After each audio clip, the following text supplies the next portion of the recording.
Welcome po sa Our Lady of Lasalle Quasay Parish kung saan ayos lang umiyak at samahan tayo ng mahal na ina sa pag-iyak at sa pagdarasal upang maging maayos ang lahat. Bata pa lang tayo ay tinuturuan na tayong pagbukod-bukurin ang mga bagay according sa itsura nito, hugis nito, kulay nito, uri nito. Natatandaan ko, kay bata, mayroong isang sikat na awit sa isang program na pangbata. Alin ang naiba, isipin kung alin ang naiba. And then iisipin mo nga kung anong naiba at aalisin mo, ihiwalay mo sa iba. Hanggang sa pagtanda natin, dala-dala natin ang gawain na ito. Nandiyan pagbukod-bukirin natin, halimbawa sa damit, ang mga dekolor, sa mga puti, sa mga bagay-bagay, yung nabubulok at hindi nabubulok. Hanggang sa minsan, pinagbubukod din natin ang tao according sa yaman nito, according sa kakayanan nito, according sa lakas nito, according sa height nito, according sa itsura nito. And we do this, of course, because of some valid and good reasons for proper distinction, for order, and for appropriate treatment of things and persons depending upon their needs and situation. Kaya lang, kung minsan, nagiging negatibo rin ang epekto nito, lalo pat ina-apply nga po natin sa tao kung dahil dito ay nakapagdi-discriminate na tayo. Halimbawa po, yung pagbubukod ng sinasabing nabubulok at di nabubulok na i-apply ng kuminsan natin sa tao.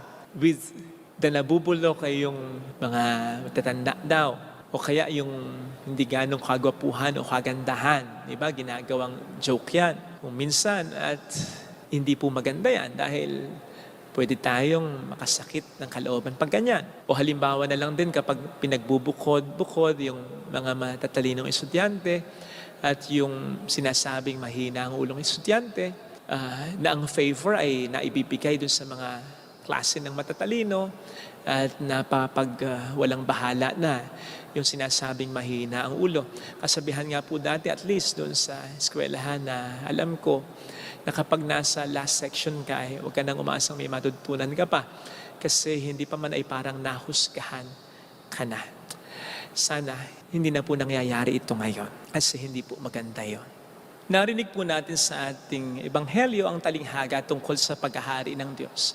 At dito po ay ginamit na larawan ni Kristo ang isang malaking lambat, larawan ng paghahari ng Diyos sa mundong ito. Alam po natin na ang lambat kapag inihagi sa dagat, pag-ahon niyan, sari-saring mga isda ang makukuha niyan. Hindi lang yung malalaki, pati na yung maliliit. Hindi lang yung mga pwedeng kanin, pati na rin yung mga hindi po pwedeng kanin. In fact, kahit mga damo, kahit mga basura, nakukuha ng lambat.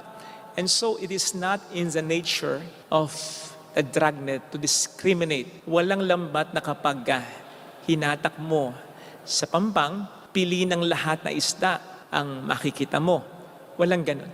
Kasi hindi karakteristik o hindi trabaho ng lambat ang mamili, kundi ang manghuli. Hindi trabaho at karakteristik ng lambat ang magdetermine ng pagkakaiba-iba, kundi ang basta kumuha lang talaga. At ganito po ang pinakagampanin ng simbahan na masasabi po nating instrumento ng paghahari ng Diyos sa mundong ito. Ang humuli o kumuha ng lahat ng gustong tawagin ng ating Panginoong Hesukristo sa paghahari niya.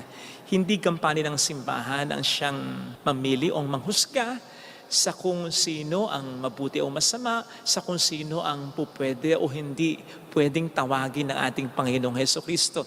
Sapagkat hindi po niya trabaho ito. Kaya nga, natatandaan ninyo, di ba sinabi minsan ni Pope Francis, who am I to judge? Sino nga naman siya para humusga? Sapagkat hindi niya trabaho yon. Kahit pa siya ang Santo Papa noon at walang ibang may trabaho dito kundi ang ating Panginoong Hesukristo. Sapagkat siya lamang ang may kapangyarihan na makita kung sino ang mabuting totoo at sino ang nagkukunwari lang, sino ang pwedeng husgahan bilang masama. Talaga, siya lamang kasi ang nakakakita ng tunay na laman ng puso ng tao.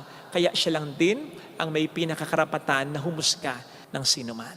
Kaya po mag-ingat tayo sapagkat baka ginagawa na po natin ang hindi natin trabaho. Baka nakapanghuhusga na po tayo. Hindi ko naman po sinasabi na huwag nating husgahan yung maling ginagawa ng ating kapwa. Dapat nating husgahan yan. Dapat nating husgahan bilang mali o immoral yan. Pero yung tao mismo, huwag nating huhusgahan bilang masama ng talaga at hindi na pwede pang makapagbago.